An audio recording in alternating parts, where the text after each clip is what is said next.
Mėriausia vieta Skalvijoj man yra sofa, dėl to, kad kai būdavo Skalvijos kino akademijos peržiūros, tai čia būdavo ta vieta, kur sėdavo visi dėstytojai ir administracija.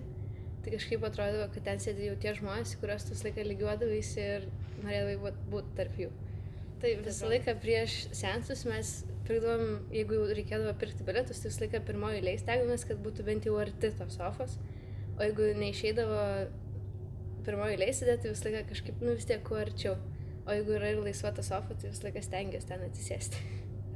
Tu kai ateini iki kino teatro, net ir dabar, kai jau esi baigęs, tai visą laiką sutinki pažįstamų žmonių. Nėra taip, kad net jeigu ateini vienas, tai niekada nebūni vienas, nes visada sutinki kažką pažįstamą.